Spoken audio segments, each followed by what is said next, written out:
এটা কোন জায়গা? গোছাতি হরিদাসের আসুতলা ডিন্ডাবাড়ি।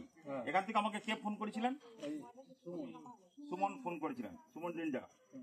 কেন ফোন করেছিলেন? একটি ঘরের পাশে জাল রাখা ছিল, তাতে একটা গাড়া ভাঙা খড়ি আটকে গেছিল, সেই জন্য আমাকে ফোন করেছিল। আমি সুমিত করেই সাপকে রেস্কিউ করে নিয়ে যাচ্ছি।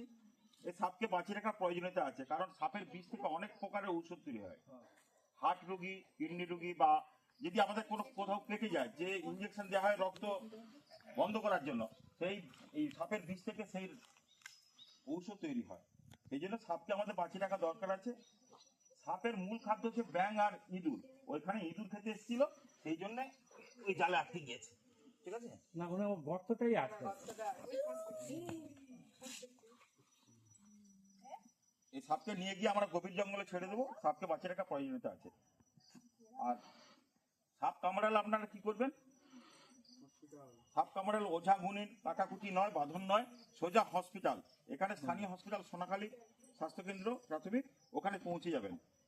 রুগীকে যত সময় নষ্ট করবেন সাপকাঠি রুগীকে তত ক্ষতি।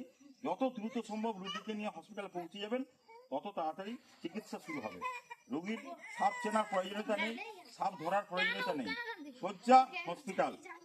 কিছু মনে হলেই, যে সাপ কামড়িয়েছে মনে হলেই সোজা হসপিটাল পৌঁছে যাবেন, সেই রুগী বেঁচে যাবে। আশেপাশের লোককে জানানো হচ্ছে আগে রুগীকে হসপিটালে নিয়ে যাবেন। যদি সাপকাঠি রুগী কোনো আশেপাশে আপনারা দেখতে পান, তাকে নিয়ে সোজা হসপিটালে যাবেন, তবে সেই রুগী বেঁচে যাবে।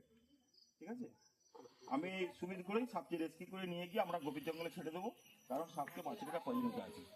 আচ্ছা, আর বিশেষ